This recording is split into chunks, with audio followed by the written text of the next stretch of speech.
Hello guys, murakaza neza kuri Kiza Pictures aho mbakorera video nyinshi zitandukanye. Uyu munsi nkaba ngiye kubaganiriza kuri YouTube channel nkunda gusura umunsi ku munsi.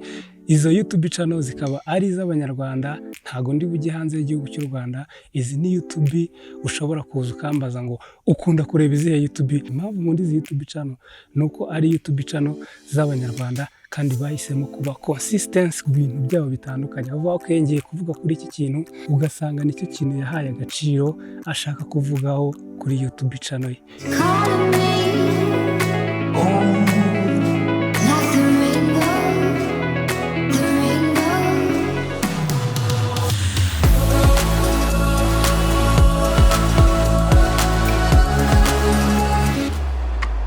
YouTube channel udahogora ni umukobwa bita Vanessa. Umukobwa Vanessa akora ku bintu bijyanye n'inkuru z'urukundo, abwira abantu story z'urukundo, ndetse agakora video cyangwa se yigisha abantu ibintu bashobora guteka. So iyi YouTube channel ndayikunda kandi nkunda uburyo ategura content ye atanga isomo yo kwigisha guteka. Vanessa rero ni umuntu wahisemo niche maze akayikoreraho video umunsi ku munsi.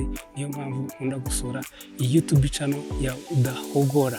Indi YouTube channel nkunda hano mu gihugu cy'u Rwanda ni YouTube channel y'uwo bita Makeda. Iyi YouTube channel bita Makeda ikaba yitirirwa n'uwo mukobwa uyikoraho. Ni YouTube channel nkunda cyane, by'umwihariko akaba akora ibintu bijyanye n'ingendo cyangwa se ubuzima busanzwe, ibintu abenshi batamenyereye hano mu gihugu cy'u Rwanda bita vlogging cyangwa se vlog. Ni ukuvuga ngo afata ahantu akahajya, then yarangiza agakora story muri hantu yagiye, agashyira video kuri YouTube. Ntabwo ari ibintu byoroshye kuba umuntu wese ashobora kujya ahantu yarangiza yataha agafata bya bintu cyangwa se amafoto yafashe n'amavideo akabihuza agakoramo story. Ni YouTube channel ikundisha abantu igihugu cy'u Rwanda. Kubw'amahirwe make ntabwo agishyiraho video nkuko yabikoraga kera, gusa iyi YouTube channel ndacyayikunda kandi ndacyayisura umunsi ku munsi kuko mbashaka kureba ko yashyizeho izindi video. Indi YouTube channel nkunda hano mu gihugu cy'u Rwanda ni YouTube yitwa Entertainment. Nkunda kureba video ze, nkunda kureba uburyo editinga video ze, nubwo zazi zidafite iminota myinshi. Ahari wenda ni style yahisemo ibyo akora arabizi na content ze, ndetse nkunda kureba video ze umunsi ku munsi.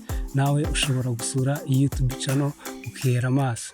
Iyi YouTube channel yitwa Theo is back, nkunda kureba umunsi ku munsi. YouTube channel ndayikunda nubwo ari YouTube channel iri mu Cyongereza, ariko ni YouTube y'umusore ufite passion ku bijyanye na gym. Ni ibintu akora ubona ko afitiye experience kandi abishoboye. Akora vlogging, agashyiramo sport, agashyiramo ibintu bya gym, ibintu bitandukanye. Nawe ushobora gusura YouTube channel ukayireba umunsi ku munsi, ukareba video washyiraho, ugakanda subscribe. YouTube channel bita Kiza Natasha. Iyi YouTube channel yikundira ko ni umuntu ushobora kwandikira kuri WhatsApp cyangwa ukamuhamagara cyangwa kuri Instagram kuri telefone, ukamubaza ikibazo cyose wifuza kuri content akora akaba yagusubiza. Ni Umunyarwanda aba muri Amerika, ni umudamu. Kuba akora content ari afite ibintu bidahinduka avugaho umunsi ku munsi, niyo mpamvu nkunda iyi YouTube channel ye. Nkunda kuyireba igihe kinini, haba kuri content zo guteka, haba kuri content z'abantu yigisha uburyo bakundana cyangwa se bafata abakunzi babo. Indi YouTube channel nkunda hano mu Rwanda ni YouTube channel bita Dare Africa. Iyi YouTube channel yahoze yitwa Zero to the Hero, cyangwa se kuva kuri zero kugera ku butwari.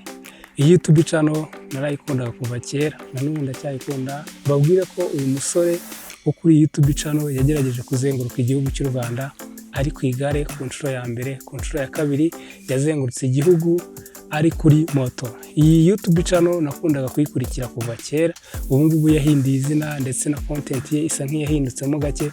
Iyi YouTube channel ndayikunda ku buryo buri serious. Nkunda ko yafashe ikintu cya adventure akagikundisha abantu hano mu Rwanda. Mbibutse ko kuri Kiza Pictures tubagezaho video nyinshi zitandukanye. Niba utari wakanda subscribe, kanda subscribe.